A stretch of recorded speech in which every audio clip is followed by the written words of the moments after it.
Hello, college football fans. Welcome to episode 152 of College Football Throwdown. I'm your co-host, Alex Schmitz, and today I'm joined, as always, by my dad, Peter Schmitz. Hello, Husker fans and college football fans, and yeehaw, the season has begun. Indeed, and we are T-minus 3 days away from the start of Nebraska's football season, so you can stop marking the days off the calendar, Dad. Exactly. All right. So for today's episode, we are going to dive directly into the Minnesota game for Nebraska football. We'll also talk a bit about Nebraska women's volleyball and the historic match that's coming up this week for that team. And we'll also preview some of the big games for the first official week of college football nationally. So a lot to get to. It's a lot to get to. Let's do it. All right. Before we dive in, of course, we have to stick with our tradition and open up a cold beverage. Today, I've got my Japanese Sapporo beer. Ooh. Well, and I have the traditional, at least while I'm in Michigan, Labatt Blue beer here that is just a wonderful thing for me to look forward to every time I get to spend time up in northern Michigan. So cheers to you. The downside is I already opened mine, so I'm a little guilty of a little pre-gaming, pre-work here. Pre-gaming, yes. All right. Cheers. Well, cheers, my son. All right. Yeah, that's right. Cheers. So diving into some quick little pieces of news in terms of Nebraska football, we got some good news that Teddy Prochazka and Marcus Washington, both of whom were on injury and haven't been practicing much, are back practicing with the team. It's unlikely that they're probably going to play on Thursday, but it's good to see them back, and hopefully we will see them in some future games here pretty soon. Yes, exactly. I think they're both kind of getting healthy. A little too late to be factors in this first game that we're going to be previewing, but it's great news that they're back with the team and they're getting some reps and probably will only be in a backup emergency only role this week, but then going forward, that's going to be a big plus for the team. Mm-hmm. And we also added on 2 walk-on running backs named Kenneth Williams and Maurice Mazkua. I believe that's how you pronounce it. Okay. I know the Kenneth Williams guy is primarily a track guy, and he had some good 100-meter dash numbers. So I think that's what the coaches see in him. Well, there's no doubt that Coach Rule and his staff are very partial to track athletes with speed. Mm-hmm. And that's just something that because I think they're very confident in their ability to train and develop a football player, right? So if you've got the raw essentials of speed, we'll find a way. Very much so. And then one cool thing is, because of course we like to emphasize the student athlete side of things here on the podcast, because these kids are students and most of them will not go to the NFL after all. And based off of the spring grades, Nebraska's football team this year averaged a 3.184 GPA, which is the highest in history, apparently. Yeah, well, and there's been a trend on this recently where the GPAs are getting higher, which is great. But I tell you, with all the resources that not just Nebraska, but a lot of the Power 5 schools devote to the student athlete to make sure that they're doing the things they need to do to stay eligible and to not just stay eligible, but to get their education. I think there's just been a great improvement in that area for across the board.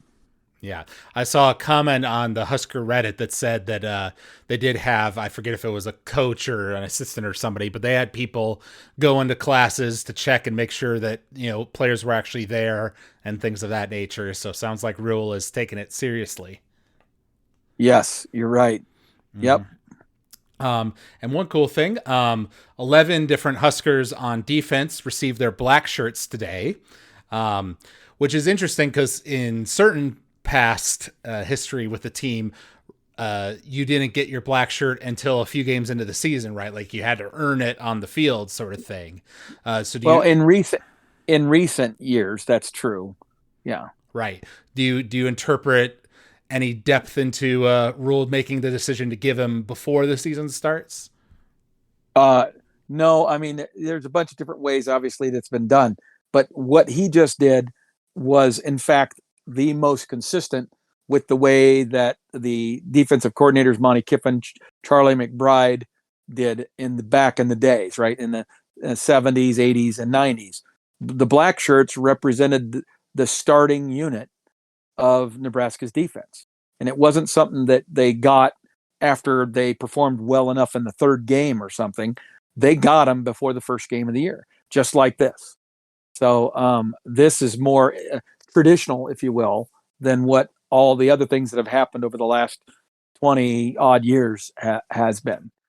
That's the way it's supposed to be. And then over time, the number of black shirts might increase from 11 to 12 to 13 as there's certain key subs that start to get enough playing time that they earn a black shirt sometime later in the season.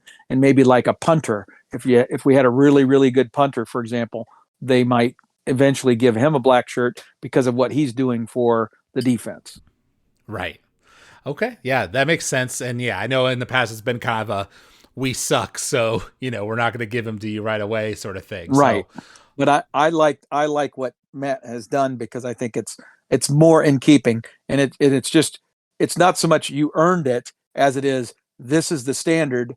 Now hold it up, right? right. So the burden is on the defensive players now that got those shirts. Right. Yes, the burden of tradition. And I Yes. thought this was an interesting anecdote I saw. It was confirmed that all three of our coordinators, so the offensive coordinator, defensive coordinator, and special teams coordinator, are all going to be on the field, on the sidelines. No one's up in the booth looking down on the game, which is a bit unusual, I would say, in today's day and age. Right. Right.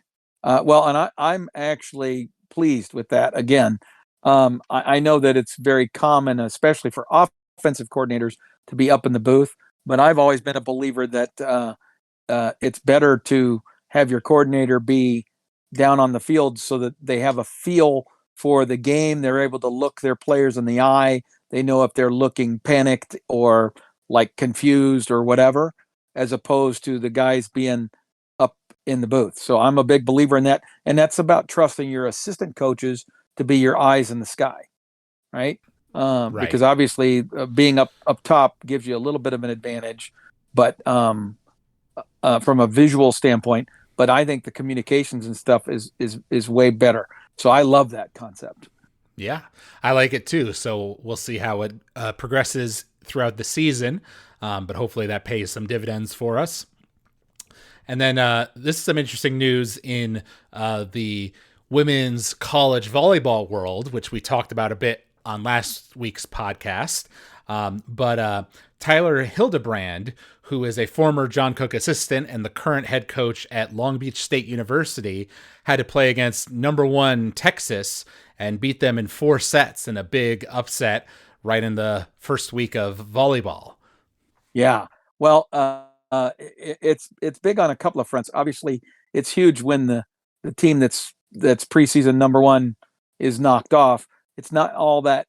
It's not completely unusual because a lot of times these first couple of weeks of the season in volleyball, you've got teams that are just not quite fully gelled yet, and so you can have a few of these upsets. Now, does that mean that Texas is overrated or anything like that? As much as I'd like to say that, because I would love nothing more than for Texas to struggle, the reality is no. They had, 2 of their best players were not playing because they were being held out due to injury and just trying to get recovery. So, but it's huge on the other hand for Tyler Hildebrand, who's in his second year as coach, and he achieved 2 things in that match. Number one, obviously, it's a huge victory for him, right? I don't care whether they had a couple players missing or not. When you play against a team as loaded as Texas and with all the tradition of Texas and you beat them, then you're for real. I mean, that's just, there's no doubt about it, right? You're playing some pretty darn good volleyball. But in addition, for Tyler, it's huge because it was a record crowd. It's the largest crowd they've had at their home stadium. And keep in mind that this place where he's coaching, Long Beach State, was a traditional volleyball power. It has actually won national championships in volleyball. But they haven't been relevant in the Final Four-ish type time frame in a long time. So Tyler bringing that back and bringing a crowd back like that is also huge, because he spoke about that the day he arrived. He wanted that to be like Nebraska. He wanted it to be full every dang game, and so he's making progress. A great coach. Yep, that's good to hear. And of course, another branch of the John Cook coaching tree that hopefully will grow to have some perennial success. Now, transitioning more fully into the volleyball discussion, of course, this Wednesday is the big volleyball day, the game between Nebraska and Omaha. It's going to be in Memorial Stadium. That's setting out to potentially break a world record for highest attendance at a women's sporting event. We talked about that quite a bit last week. You and Mom and Emma are all going there to see the game. So right. Hope you have fun there. What are some of the vibes you're getting as you're prepping to head down there? Well, the cool thing is, for somebody that maybe hasn't heard about how this transpired and stuff, it was the genesis of it was that, Nebraska has always been known for a great fan following and allegiance to their volleyball program, as well as their football and other sports programs. But in this particular case, Nebraska's been a part of like 7 of the 10 largest audiences to ever watch a collegiate volleyball match, right? 7 of the 10. But we were no longer the ones who had the highest attendance, because that had been beaten out by Wisconsin, who played a game in the large arena that houses the Milwaukee Bucks NBA basketball team in Milwaukee. They had a game specially there against the University of Florida, and they broke the record for the largest regular season attendance at a volleyball game. And so Nebraska wanted to get that back, and it was almost a joke to say we need to do it on the stadium because we don't have a facility in Lincoln or the area around Lincoln that's big enough to break that record, right? Indoor basketball arena, for example. And so they said, let's look at doing it in the stadium. So they initially did that. Originally, their intentions were to get 30 to 45,000 people, which would easily break the record, and they would create a horseshoe design on one side of the court of the stadium, and put the court, right there in the middle of, but to one end zone, if you will, right? So you understand the concept. North Stadium and about half the stadium. Well, that sold out within a few hours. And so the next thing you know, they had a contingency just in case the outlandish happened. So it took them a little while to formalize it, but then they turned it back on and said, okay, we're going to sell out the whole thing. And they did that. And literally within another 24 hours, the entire stadium was sold out. Then they said, okay, we're going to put people on the ground, on the stadium floor itself, to keep filling it up. And so they did that as well. And that's what now has put it to where it's going to be even way bigger than a typical football audience, because you're going to have a bunch of people that are going to be seated or standing room only on the floor of the stadium floor. Right. Now, it seems to me like that would be the coolest experience, right? To be there on the field with the court, not too far away from you. It would be interesting, except that, so keep in mind, Alex, a football field has a crown, right? There's a curvature to it, right? From one side to the other. Well, they had to build a platform, elevate it, build a platform so that they could flatten it out, because they don't want that volleyball court to be anything but flat. So they literally built a flat platform for the entire stadium, or not stadium, but for the football field, so that they could square it all up and make it flat. So that there's going to be some elevation differences. So some of the people that are on the ground there are going to actually be kind of below the stadium surface a little bit. Even the players and the coaches are not going to be, at the court level. They're going to be below it just a little Okay. bit, right? So it's going to be kind of elevated, right? So not that those won't be good seats. You're right. If you were willing to risk standing for 4 hours or whatever, that probably would have been some of the best seats to get, the standing room only seats.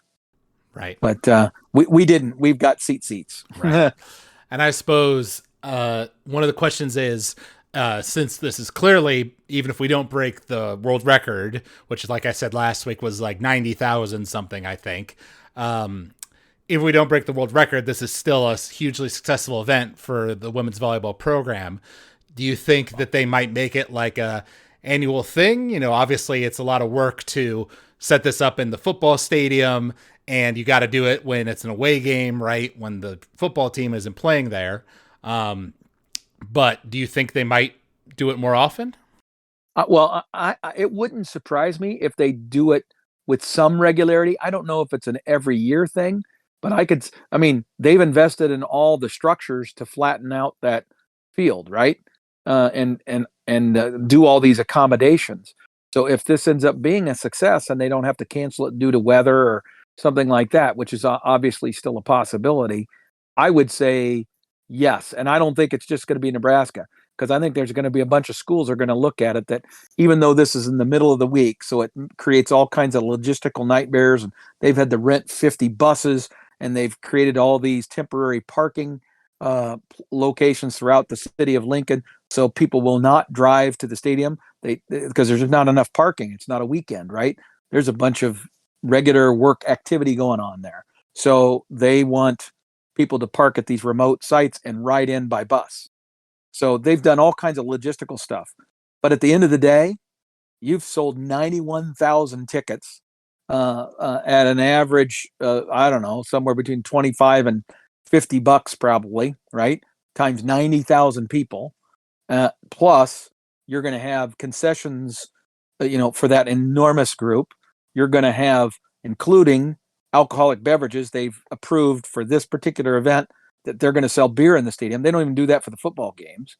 So there's going to be an enormous revenue stream produced by that. Adidas, who is our clothing and shoe company representative for the university, we have a university contract with Adidas, is hosting this massive pep rally event that's going to start at like noon, okay, and go all the way to like 7 o'clock. So it's a 7-hour festival for them, and all kinds of merchandise. Every player has their own unique individual shirts that are being sold for this event. So the amount of merchandise that Nebraska is going to sell is just going to be astronomical. So when it's all done, when all the math is finished, right, this thing is going to end up being $5, $6, $7 million. I have no idea, but I would expect it to be at least 5, and it might reach 7. Now you have expenses and everything, so let's say they're $1.5 million. Well, that means you got $4.5 million left, right? I don't know. Even if it's 3, that's more than most volleyball programs have as a budget for the entire year, and we're going to do it in one day. And we're writing a big check to the other 3 schools who are also all Nebraska schools, very successful at their own divisions and their own conferences. Even the team that we're playing, University of Nebraska Omaha, has been a fairly regular NCAA tournament team because they've won their league a number of times. University of Nebraska Kearney and Wayne State University have both also had enormous success at their lower NCAA Division II, Division III type levels, and are very prominent programs. So it's just a celebration of how much the entire state of Nebraska, not just University of Nebraska Lincoln, has embraced the sport. Not to mention, pretty sure that the university is off that day, so all the students are going to be going or participating in one way or another, right? Because they don't have classes. Yeah. We have a new chancellor who was just hired this past summer. Our previous chancellor retired, and so the new chancellor enamored himself, I'm certain, quite nicely with the students by canceling in class sessions for Wednesday so that everybody could go. Yeah. So that's a pretty big deal. And there's a bunch of VIP type people attending, right, from the NCAA, from Right. the Olympic team, apparently, other Right. volleyball programs and stuff like that.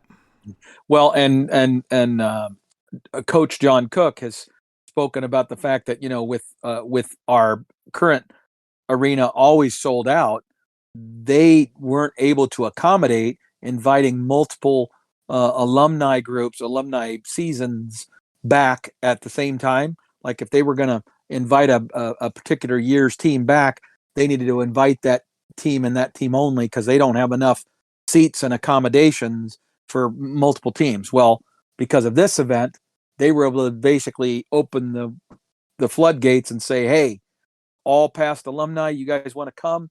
Let us know, organize it, and we'll get you in, kind of thing, right? So they did that. So there's going to be more Nebraska alumni at this one volleyball match than ever before, and a lot of our professional alumni, have ended up with a lot of their playing mates, right? Their teammates from their various international teams who have said, "Hey, we want to be a part of this." So they're coming, along with, of course, Jordan Larson, the Gov, who's going to be coming back to see it as well. So lots of cool stuff going on. Yeah, very cool. So very exciting event. Obviously, I'll try to watch it on Wednesday night, so I can check it out. We'll see if I see you guys somewhere in the stadium. Yeah, well, we're not even close to the stadium. We'll be watching it mostly on the large screen, TVs. But the whole point is to be in that stadium, and when we're doing the Husker Power chant, right, or the Go Big Red chant, with 90,000 people chanting in unison, the players are just going to be overwhelmed by that, that ambiance, right? That's going to be something else. They're doing a pregame on Big Ten Network too. They're treating this like a bowl game. Like there's going to be a half an hour pregame show just for this event before it even starts. So they're taking it very seriously. Yeah, pulling out all the stops. So hopefully, like you say, I would just got to pray to Mother Nature, hope the weather cooperates. Yep. So far, the forecast continues to look pretty good, but you never know in Nebraska. You never know. All right. So now we're going to dive into today's main topic, which is, of course, the Nebraska football team and our game against Minnesota, which is the following day. It's a Thursday, so an early game this week. And it's a away game, so it's home for Minnesota. I looked it up. According to the Vegas odds makers, Minnesota is -7 or -7.5 as of today, Monday the 28th. Right. They beat us by 7 last year in Lincoln. It was a 20-13 game, so it's not too surprising. And I will admit, I'm not familiar with Minnesota's roster this year in terms of, how many seniors did they lose from last year's team and stuff like that. But I am concerned about this game. It's a tough one to have as your first game because every team has some first game jitters, right? Everything's not necessarily going to be executing smoothly. And Minnesota is a team that loves that, right? They're all about playing simple, straightforward football, but not making mistakes and capitalizing on yours. And so if we don't come in there, and execute our game plan and avoid major turnovers and stuff like that, I think they're going to beat us, plain and simple. Right. I mean, well, you locked onto it. I would simply add one thing. This is a Minnesota program that is quite well established. Their culture is well established. They have an identity. They know what they do well. And so even though there absolutely was some turnover, they lost some really key players. They lost a longtime quarterback who had been their, key signal caller for like 3 years, maybe more. They lost an NFL caliber running back who had been great for them. But they have some outstanding receivers, really outstanding receivers that have returned. They also lost a number of people on their offensive line. They had a group of offensive linemen that had been together, it seems like, for 4 years, right? and they lost like 3 of them or 4 of them maybe. So they only have 1 or 2 starters back on the offensive line. But because their program is quite well established, it's not like they hadn't built depth. They have some mature guys that have been in the program that know what the expectation and the standard is. And so even though they're not the same guys as last year, I don't necessarily think that there's going to be some dramatic drop off on their offensive line production, right? So we can't expect or anticipate that as a Nebraska fan. What we're going to have to do is to play a style of defense that's different enough than what they're used to that we confuse them a little bit and cause them some problems on defense. And maybe they make a mistake or two with their new quarterback and that sort of thing. And if we could get that to happen, then we might be able to kind of hang around. And then we need maybe some of our skill talent to rise up and make a play at the end of the game that helps us win the football game. Right. Now, I was just trying to remember back to last year. The 2022 season's kind of fuzzy to me because I don't remember if it was against Northwestern or against Minnesota, both of whom are known, right, as that type of team that capitalizes on your mistakes and doesn't make too many of their own. But in one of those games, I remember the game did not play out that way. The other team did make plenty of mistakes and did have some crucial turnovers, and yet we still weren't able to win. Do you remember if that was the Minnesota game last year? It might have been. I actually think that was more than one game. It was not the Northwestern game. We flat out self-destructed in the Northwestern game. Okay. And we kicked an onside kick to start the third quarter, yes, which will never be lived down. Yeah, I don't know. Okay, that's my recollection of Minnesota. Don't quote me on that. But Right. Of course, this is the first game of the year for them too, and it's an early game right on a Thursday and all that stuff. So everything I just said does apply to Minnesota too. It's just like you said, they are in a system that has been well established. Their coach has been there for quite a number of years. They've got stability, whereas we're still building something brand new. And like you say, maybe we're able to surprise them with our 3-3-5 defense, and I hope to see them being aggressive like we've heard about them being in practice and giving us some opportunities, maybe even a pick six. That'd be great. But it is a tough game to have for game number 1 for sure, and an away game at that. Right, exactly. And the fact that it's a conference game, and again, Nebraska finds themselves being, playing a conference opponent first game of the year for the 4th year in a row. No other Big Ten team has done that. Now, I will concede that last year we did that. We did that on purpose because we chose to do the Ireland game. We didn't have to do that, and the date of that game got rearranged to accommodate the Ireland schedule, right? And in fact, the year before that, the Illinois game also was originally intended to be in Ireland, right? And then it got postponed because of COVID, and it didn't happen. So, this is not the Big Ten's fault or anything. It's just how it's played out. And now here we find ourselves, it's just tough to start very first week with a conference game, because if you don't win it, you're already down a game against everybody else in your division before you ever even sneeze, really, in the season. So it's tough to start out right out of the gates with a conference opponent. Yep. Well, and so I know we've talked a bit about our 2023 schedule in the past, and now we're here at the season start. So our first 4 games are against away at Minnesota, away at Colorado, then home with Northern Illinois and Louisiana Tech. So, and I think I remember saying that if we went 3-1 in that stretch going into the Michigan game, then that would be acceptable to me. I could live with that. So my thinking right now is that we may lose this Minnesota game, which would be disappointing for sure. But then we take our extra little bit of time, right? Since we're playing a game on a Thursday, we have a little bit of extra time to plan for the next Saturday's game. And then we're able to go down to Colorado and beat them, and then beat the 2 kind of lesser opponents we have, Northern Illinois and LA Tech, before we play Michigan. So that's my overall thinking right now. What about you? Okay, so my feeling is I would tend to agree with you that that's maybe the scenario you'd like to espouse or to hope for, is to go 3-1. But my fear is that if we lose this first game, that the hangover of that loss, combined with the fact that we're going into a hornet's nest in Boulder, it doesn't matter that I think we're a better team than Colorado. The hatred by Colorado about Nebraska is as deep as the hatred about Nebraska for Colorado.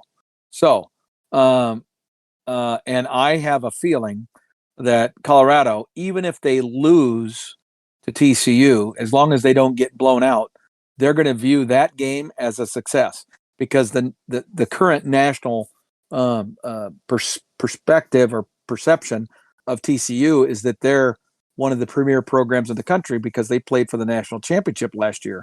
Well, I would argue that they didn't belong in the national championship game last year, and that if you look at their overall season, they could have easily lost 4 games during the season. There were 4 games that they had to come from behind in the fourth quarter that they struggled against, Big 10 opponents, right? Or I mean, Big 12 opponents.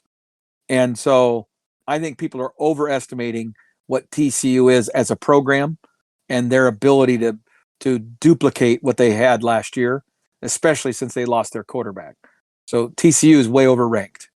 And so I just have a feeling that Colorado is going to end up coming back home for their home opener against Nebraska in week 2 and feel really good about themselves, even if they lost.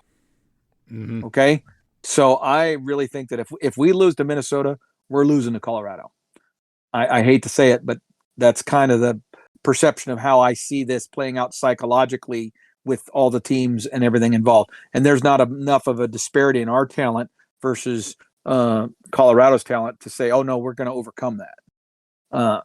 Now, alternatively, and this is where we get back to Minnesota, I think it's super critical that we play well at Minnesota. And if we do, then we can carry that momentum, especially with the extra time, because we play on a Thursday night, to build on that confidence, to prepare for that Colorado team, and then maybe go out there and overcome this lion's den that's going to be waiting for us, and win anyway. And then we end up 4-0 after 4 games. All right. So I am all in on my commitment that Matt Rhule is going to surprise some people. We're going to find a way to ugly win against Minnesota, because Matt, unlike some of our previous coaches, Mike Riley or Scott Frost, I think Matt understands the high school football mentality that is Minnesota. Minnesota is a team that, at the end of the day, and especially in the fourth quarter, plays basic fundamental football and wins by just beating you up physically and by over executing you or out executing you with the simple basic plays, right? I think we now have a coach that views his team that way. And if we can hang around like we have historically done against Minnesota, instead of collapsing in that fourth quarter, we're going to be a fundamental team too in that fourth quarter. And I will still argue even right now, we have more athletes and more difference maker athletes at the skill positions than they do. We have better running backs collectively than they do. I think our quarterback is every bit as good, if not a better overall athlete and football player than theirs, even though theirs is very highly regarded. Right. I think we have some individual receivers, even maybe not as good as their top guy, but other than that, in terms of depth of receiving talent, we're better, or at least equal to them. Tight ends, definitely better. So you look at all those skill positions on offense, I think we have what it takes. It comes down to our offensive lines play and then our defensive lines play. Because I think, again, our all of our linebackers and DBs, I think we have a good group. It's all about whether or not our defensive line can handle their offensive line, which has been a historic strength of theirs and probably will be again this year. Mm-hmm. So like most football games, it's going to come down to the offense and defensive line as to who wins the game. And I just have this sneaky suspicion that our defense is going to play well in this game, and that if we can start to have some success running the football, then we'll never really have to get crazy with our passing game, and we will stay simple. We will stay simple, and we will grind it out and get a victory. It won't be a blowout. It will be a hard fought, close victory. Yeah. Well, and you just touched on something that I think I'm definitely going to be watching this whole season is that, for lack of a better term, the fourth quarter curse, right? Under Scott Frost, so many times we were either ahead in the fourth quarter and then somehow lost it, or, behind by one score and chasing the win and failing to succeed, right? So Right. I will be very curious to see how the team mentality and Matt Rule's coaching and everything holds up during the fourth quarter of this game, because I think that'll be critical. Because even if they win, even if I'm going to predict that they win, but I don't think it's going to be big. I think it'll be 7 points or less, typically we have been close with them, but they just managed to, outbeat us in one critical moment. Have us make one critical mistake, right? That cost us the game. So I'm going to go ahead and give my score prediction here, and I'm going to stick to what I said, even though it's against my heart, but I'm going to stick with my head here and say that we lose to Minnesota. Let's say that we lose 17 to 21. Wow. Okay. All right. So you think it's going to be a first game full of mistakes that basically lead to offensive ineffectiveness with a fairly low scoring game. Yes. I get why you would do that. I think there's going to be some mistakes, but I think the mistakes are going to also include some mistakes on defense, defensive coverage, that sort of thing, that are going to lead to some points being scored. So I think the winner of the game is going to be in the 30s. So I'm going to say it's going to be 34 for Nebraska and 31. I was going to say 28, but I'm going to go 31 for Minnesota. I'm going to be optimistic and say that at halftime it's like you say, it's 10-3, 10-7, something like that, fairly low scoring.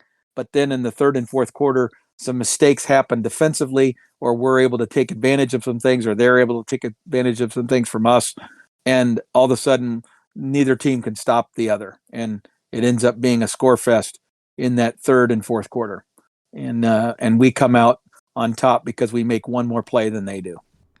All right. Well, either way, we're predicting it'll be a close game, so hopefully it'll be a fun watch on Thursday. I'll definitely be tuning in. In terms of week 0 of college football, last weekend's games, there really were only 2 of any significance. Notre Dame Navy, the classic, where Notre Dame crushed Navy 42-3. That was their game in Ireland. So right. They came out looking very good there. And then they did. USC played against San Jose State and won 56-28. But interestingly, at halftime, they were only winning 21-14. So they pulled away in the second half, but probably not as clean as they were hoping for. Right. But again, it's the first game of the year. And so, that's actually, those 2 scores are indicative of what you tend to get early season games, right? Either a blowout where one team comes in, which is just clearly superior to the other, and there's just not a whole lot that the inferior team can do to slow it down. And it would have been great to be a Notre Dame fan in Ireland this past week, having been over there last year when Nebraska went. It was so much fun before the game. Now, after the game when we lost, not so much. But up until that game, it was awesome. And so to have had a blowout victory with all kinds of optimism and things to talk about, it would have been so fun to be hanging out at the bars after that game with the celebration attitude instead of drinking, to drown your sorrows. Yes. Well, and we know, of course, we had a lot of fun over there being from Nebraska. They're Notre Dame, the Fighting Irish, right? So Oh, you got to exactly. assume the Ireland people are extra excited to have them there. Absolutely right. Yeah. Absolutely right. Um, so now looking at week one, there are a few games of interest to kick off the football season. And we mentioned one, which was TCU Colorado. In the preseason poll, TCU was ranked 17th, apparently, because, yeah, they did lose Max Duggan, right? Their really good quarterback that helped them out to get to the national championship last year. But it was a home game for them against Colorado. And so, yes, I definitely expect TCU to beat them. Colorado, like us, I think Colorado is a very interesting team to watch this year because they've also got a new coach, of course, in Deion Sanders, and he really cleared house in terms of getting rid of a lot of the older players and bringing in his new folks because they were like 1-11, I think, last year. So they were truly awful. So it'll be interesting to see, are they still carrying some of the jitters from, that kind of failing mentality from last year, or has he got them going in a completely different direction? Uh, you know, uh, uh, you're asking me to make an assessment, and my head tells me yes. He's no idiot, and he has definitely upgraded talent, right? So and he surrounded himself with some talented coaches. Mm-hmm. So all of those reasons, I think he's going to achieve. However, there's some things that are going to work against him. One is he has had quite a number of medical issues, right? Even as recently as this summer, that were pretty threatening. And so I question how many hours of, you know, dedicated effort he's been able to put into preparations as the head coach. You think about all the things that Matt Rule has been doing, all the places he's been, all the buttons he's been pushing to make sure everything is moving in the direction that he wants it to. And then you compare that and contrast that to Deion Sanders and what he's been having to deal with just to be medically able to walk. And so I just think maybe he's not quite been able to get to where he wants to be, and so his programming isn't quite as far along as he'd like it to be. So I think he's going to struggle this year. I really do. And but I also know that I don't think TCU is as good as everyone else thinks. So I think there's going to be quite a drop off in TCU's performance, and so I have a feeling that just the momentum and the energy, combined with the individual talent that some of the skilled people at Colorado are going to have, is going to make that an interesting game. Okay. Well, I'm going to go ahead and predict that TCU wins 42-28. I think it'll be a pretty high scoring game, some ugliness on both sides, but at the end of the day, TCU's offensive prowess will pull through and win them the game. That's a great score, and I think a good projection. I would have been close to that, so I'll try to be. I don't think they're going to get to 48. I think it's going to be more like around 35 for TCU, and but I do agree that Colorado is going to have some success. I really want Colorado to just be inept and throw some interceptions and just get their butt kicked. That's what I want. So the score I want is like 56 to 10. Okay. Yes. Score that I think is going to happen is going to be that 35 to 27. Okay. Very cool. We'll see how that one plays out. And Yep. they're playing like we've mentioned, they're playing on a Saturday. So traditional time for them. So they'll have a little less time to prepare for us. Another interesting game in week one is Utah versus Florida, with Utah being the home team. They're ranked 14th in the preseason poll, so even a little bit higher than TCU. So I think they're definitely expected to win, but Florida always has talent, right? It's just a matter of are they going to have the coaches to use that talent effectively, right? So Utah, you said against Florida? Yeah. And that's this weekend. I Mm-hmm. thought that was later in the year. Holy cow. Okay. Um, and Utah's still part of the Pac-12 right now. I mean, they're the defending Pac-12 champions. Mm-hmm. Wow. Where is that game being held? Utah. Ooh. Wow. Wow. Okay. Well, I'm going to predict Utah is going to win that football game. I suspect a lot of pundits will be saying Florida, but I really like Utah's coach. They're consistently a good football team, and now Florida is going to have better athletes, but I think Utah is the better team. So I'm going to say 28 Utah and 21 Florida. Okay, I wasn't actually planning to do a score prediction for that one, but we're doing it now. Oh, okay. Okay. I like it. Sorry, I didn't know. I was just Googling that game to make sure I was correct, which I am. It also mentions that there's Tropical Storm Idalia is, I think, currently heading right towards Florida. So it said that was, in fact, affecting their travel plans. So that might be another knock against Florida as they've got other things on their mind. So yes, I'm going to agree that Utah wins. And I'll go a little higher scoring, I think. I'm going to say Utah wins 38-20. Wow. Okay. Another interesting game. Washington, another good school from the Pac-12, is playing against Boise State. It's at home for Washington. They're ranked number 10th, apparently. So yeah, I expect that to be a Washington victory, but Boise State, can always throw a wrench into things. We know that from history. That's true. Yep. And then we've got some interesting Virginia matchups. Penn State is at home against West Virginia, and Tennessee is at home against Virginia. So once again, both Tennessee and Penn State, I think, should win and are expected to win, but not freebies by any means. Right. Interesting. Well, I don't know what the West Virginia situation is, so I would totally agree with you on that. But I feel like Tennessee versus Virginia, I think Tennessee should wallop them. Mm-hmm. I remember you were very impressed with Tennessee from some of the games of them you watched last year. I'm not sure if they still have that quarterback there or if he left. No, I think they still do. I think he's got another year. I think he's still there, but I could be wrong. Yeah, well, they'll be an interesting team to watch this year. Yes. And then the big game for this weekend, which is actually being played on a Sunday, is Florida State versus LSU, and it's at home for Florida State.